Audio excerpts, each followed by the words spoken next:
वैसे तो इमिग्रेशन के लिहाज से ट्रंप का ये कार्यकाल काफी कठिन और काफी चुनौतीपूर्ण रहने वाला है, क्योंकि ट्रंप बड़ी संख्या में डिपोर्टेशन को अंजाम देने वाले हैं। लेकिन पिछले 12 महीनों में जिस तरह 2 लाख से ज्यादा लोगों को डिपोर्ट किया गया है, वो बेहद शॉकिंग है। US immigration and customs enforcement यानी कि यूएसआईसीई ने भारत समेत 192 देशों के 2 लाख से ज्यादा लोगों को अमेरिका से वापस भेज दिया, और ये नंबर 2014 में हुए डिपोर्टेशन के बाद दूसरा सबसे बड़ा नंबर है। 2014 में रिकॉर्ड 3,15,000 से ज्यादा लोगों को डिपोर्ट किया गया था, और अभी ये काउंट 2,70,000 है। Hi everybody, I am Neha and you are watching NBT tech add.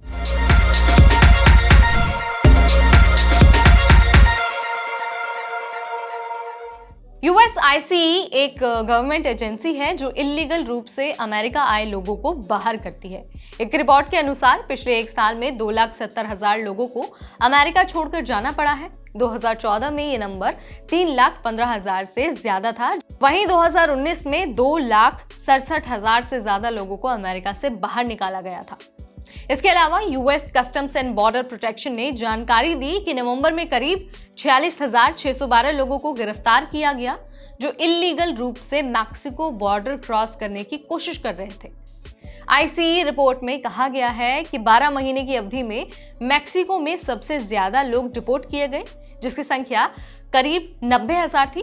उसके बाद ग्वाटेमाला से सबसे ज्यादा लोगों को डिपोर्ट किया गया, जिसकी संख्या 66,000 से ज्यादा थी, और उसके बाद होंडुरास से 45,000 से ज्यादा लोगों को डिपोर्ट किया गया।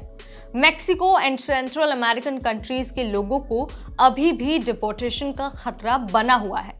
हाल के 12 महीनों की अवधि में आईसीई ने हर दिन एवरेज 37,700 लोगों को हिरासत में लिया है। अगर हम लेटेस्ट डेटा की बात करते हैं तो आईसीई ने 1,13,431 गिरफ्तारियां की हैं, जो एक साल पहले यानी कि 2023 में 1,70,590 से 34% कम है।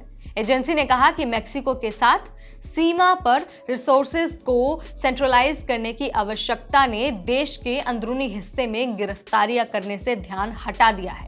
तो अभी मैंने आपको यहाँ पर डेटा की मदद से समझा दिया है कि भले ही ट्रंप का ये दूसरा कार्यकाल चुनौतीपूर्ण होने वाला है, लेकिन पिछले एक साल के अंदर जिस तरह से डिपोर्टेशन हुआ है वो भी काफी ज्यादा शॉकिंग है। यहाँ पर ध्यान देने वाली बात यह है कि सिर्फ भारत ही नहीं बल्कि इसके अलावा मैक्सिको और ग्वाटेमाला जैसे देशों के लोग भी इल्लीगल तरीके से अमेरिका में घुसते हैं, अमेरिका में रहते हैं। पिछले 12 महीने की अवधि में उन सभी लोगों को बाहर किया गया है अमेरिका से। कहा जा रहा है कि 20 जनवरी के बाद जैसे ही ट्रंप शपथ लेंगे, ऑफिस जाएंगे, उसके बाद उनका जो सबसे पहला काम होगा वो इमिग्रेशन पर ही होगा, और उनका पहला टारगेट होगा इल्लीगल इमिग्रेंट्स को देश से बाहर निकालना। इससे पहले भी हमने आपको जानकारी दे ही दी थी कि यूएसआईसीई ने एक पूरी लिस्ट तैयार की है, जिसमें अनडॉक्यूमेंटेड जो इमिग्रेंट्स हैं उनके नाम लिखे हैं, और उन सभी को बाहर किया जाएगा। 2025 की शुरुआत ऐसे ही होने की उम्मीद है। इमिग्रेशन पर ट्रंप हमेशा से ही सख्त रहे हैं, और उन्होंने पहले भी कहा है कि जब वो ऑफिस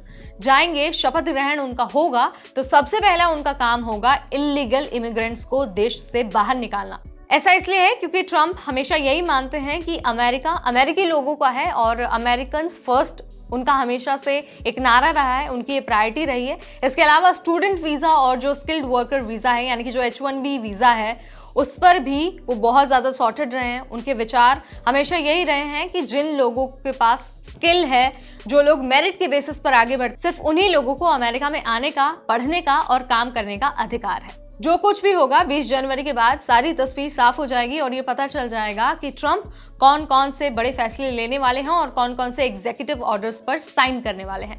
फिलहाल आप हमारे चैनल के साथ बने रहिए। हम यहाँ पर इमिग्रेशन, स्टडी अब्रॉड से रिलेटेड हर छोटी बड़ी अपडेट आप तक पहुँचाते हैं, पहुँचाते रहेंगे। वीडियो अगर पसंद आए तो इसे लाइक और शेयर करना बिल्कुल ना भूलें, और हाँ, अपने विचार भी हमें कॉमेंट के जरिए ज़रूर बताइए, ताकि हम जल्द से जल्द आप तक पहुँचे और आपके हर सवाल का आंसर दे पाएँ।